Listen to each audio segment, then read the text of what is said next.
Ricky, an important 3 points. What was your initial thoughts on that game? Well, firstly we asked for the win, and that's what we got, obviously, and however that comes about, it's important to recognise that you won the game, you kept a clean sheet, which is a positive right away. But my talking after the game, I was a bit disappointed in several aspects. I think there was maybe a physical element. I thought some of the boys looked a bit leggy. I mentioned a couple of times, we speak a lot about when the ball's in a certain area, with the goalkeeper or position on the fullback, where I want our players to be. They started to go longer. I felt we struggled to get back into position, which I don't think I've ever said in front of you guys or too much in there. So it was a coaching, it was a tactical thing. I just felt the game became too end to end in the second half, and once that starts, you're susceptible to conceding, albeit you can still go and score. And Marky hit the post, I think we hit at the bar as well from that. So I was disappointed with that aspect. So my question was it a physical thing? We obviously played Wednesday night, we travelled, we trained Tuesday, we trained Thursday. Week before was a busy week before that was a busy week. So we've had a lot of games in a short period of time. Even going back to Cowdenbeath, kept the same 11 on the park, they played the whole thing on a muddy, heavy surface. So there is that element, and that's no excuses, but I would have liked them to perform a little bit better in the things that we speak about at training, as in the coaching aspects, the principles of play, if you want to call them that.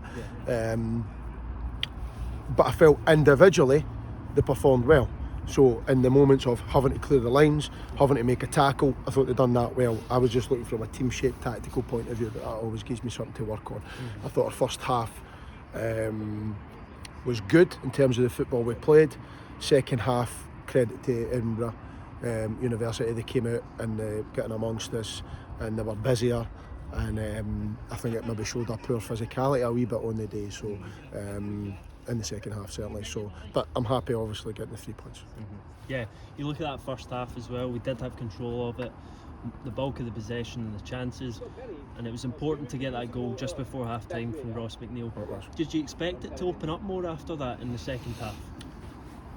I expected if we could get an early goal in the second half, it just to maybe calm down a wee bit, and the longer it goes on at 1-0, the edgier we get, I think, the more nervous. We didn't look nervous, but you know what I'm getting at, the more belief they get that they can get back into the game, but also from us, we've got a lot, you get a lot to lose at a 1-0, if that makes sense. You're in a winning position, and it just takes one wee thing to undo that position.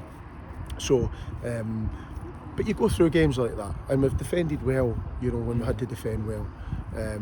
So in terms of opening up, I think if we'd scored the second goal, I think it would have just settled us down a wee bit, and it would have. There's a psychological aspect to every game. Every game's different. The psychological aspect today was if we scored that second goal, I don't think it opens up, but it deflates them. Their motivation is, I'm not saying it's gone, but it's lower, and it just gives us a wee breather. We didn't do that. We had to deal with the situation where they've still got that momentum, a little bit of belief to see if they can go and score. So we had to be up for that and defend in the moments that we did, and we did that, which was pleasing. Yeah, you've spoken about that before, about wanting to defend their box more consistently as well. The way the whole back line today, Jack Brown when he came on as well, they were so committed, and they dealt with everything in the air admirably. Well, I took Brown out of the team today not for any other reason other than he played 90 minutes on Wednesday, played 90 minutes on Saturday. He's played pretty much all the games. So he came on, and I trust Bruni a lot to go in, and he done really well. And I thought when he went in, John Guthrie put John in the middle. But they defended really well. But the thing is, I've seen them doing that against every team actually. More or less, with a couple of bad performances defensively as a team. We defend our box 9 times out of 10, we defend it really, really well. Okay, but sometimes it's just that little moment that can get undone. But if you look at other teams, that happens to them as well. It happens to every team. So from that side, it's not we're not poor at defending the box. We do defend it well, but sometimes that's the area that you look at, always the 2 boxes. If you're scoring plenty of goals, you tend to just say, right, okay, we've got a certain way how we go and score goals. We know that, we work on that. That's our process in training that we do. Defending the box, our own defensive box, obviously, as most goals are scored in the box, so you tend to look at that, how we defend in those situations. I was disappointed with the one against Cowdenbeath, as you know, didn't defend it, the throw into the box properly, didn't defend a bit before the throw, so 3 things a lot of the time lead to a goal in our league. But today they flung everything at us, and we defended it really well. And like, for example, Saturday last week, we defended the box brilliantly as well. I think you mentioned it in the podcast, and there was just one moment, so just try and tidying up those moments. Glad to see you listen to the podcast, and also just like to touch upon John Guthrie's performance. You know, we've spoken about him before, but so committed in defence and attack.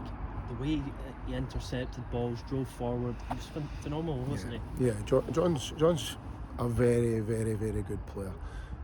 And what I like about John is his mentality. He's a laid back boy. He just gets on with it, just works hard, listens, wants to improve. He's quite humble. I don't really like that word humble when about a football team, but I know everybody uses it. But he is a quite humble boy. He is what he is. He's a working boy, and you know what you're going to get from middle of the park, right back, right mid. You can play him anywhere, and he would do his best for you. And John's had a rough ride of it the last season or two, his injuries, and we feel now he's getting back to where I know that he can be. But for me, for him, it's important, going into next season that we goes and pushes on, because I think he can just be even better. Mm-hmm. Next up, obviously, we've got another cup match against Threave. Yeah. That's one that you must be targeting for this season as well. That South of Scotland Cup. There's some good teams in there, but it's a really good opportunity for us. Yeah, it is. I think Talbot play East Kilbride, so that's one of those guys will be out. But we focus on ourselves. It's not going to be an easy game. We've got a couple of suspensions. We've got Liam Craig who can't play in that. He's cup tied, so there's going to be a team selection. I picked my team today on the back of having a thought of Saturday as well. So we're going to need to go down and do the business. It's going to a grass park down at Threave. They've actually got a good setup, so we're good on that side. But we're going to need to dig in. We're going to need to do things that I felt we could have done better today. Like I was talking about the tactical element of things. It's probably not going to be a purely tactical game, but little moments that make the difference. We need to do that better for next week. And if we do that, I feel we've got the players and the quality to go and win that game. Alright, brilliant. All Well right. done again. Cheers, Cheers, guys. mate. Thanks, mate. Cheers. All right. Cheers, boys. Alright. Good plan.